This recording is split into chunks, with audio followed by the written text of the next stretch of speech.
ત્યારે ચૈત્ર માસની શરૂઆત થતા જ સાવલી પંથકમાંથી પાવાગઢ જતા માતાજીના રથની શરૂઆત થઈ ગઈ છે। માતાજીની આરાધનાના પર્વ ચૈત્ર માસની શરૂઆત થતા જ પ્રતિવર્ષ ખેડા આણંદ જિલ્લામાંથી અસંખ્ય પગપાળા સંઘ માતાજીના રથ સાવલીમાંથી પસાર થઈ પાવાગઢ પહોંચતા હોય છે। આ અનુસંધાને ચૈત્ર માસની શરૂઆતમાં ખેડા જિલ્લાના અલિન્દ્રાથી ડીજેના તાલે જય માતાજીના જયઘોષની સાથે રથ લઈ 200 ઉપરાંત માઈ ભક્તો સાવલીથી પસાર થતા હતા। માતાજીની આરાધનાના પર્વ ચૈત્ર માસની શરૂઆત થઈ છે। ખેડા જિલ્લા આણંદ જિલ્લા અને ચરોતર વિસ્તારમાંથી પ્રતિવર્ષ અસંખ્ય ગામોમાંથી પગપાળા સંઘ માતાજીના રથ લઈ પાવાગઢ સાવલી પંથકમાંથી પસાર થવાની વર્ષો જૂની પરંપરા ચાલી આવી છે। જે અનુસંધાને 40 ડિગ્રી જેવા ધોમધકતા ઉનાળાના તાપમાં પણ શ્રદ્ધા ડગમગાવી શક્યો નથી।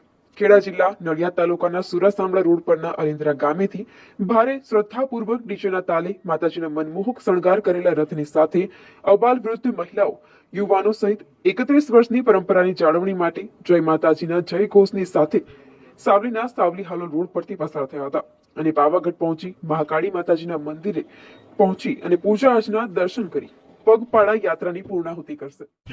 સુરાસામડ ગામ 31 વર્ષથી અમે ઘણા વર્ષોથી ચાલી રહ્યા છે। આ 31મી વર્ષ રનિંગ છે અને મહાકાળી માતાના દર્શન પાવાગઢ તરફ ઘણા વર્ષોથી અમે જઈએ છીએ અને આજે આ વખતે બી જઈશું રથ લઈને।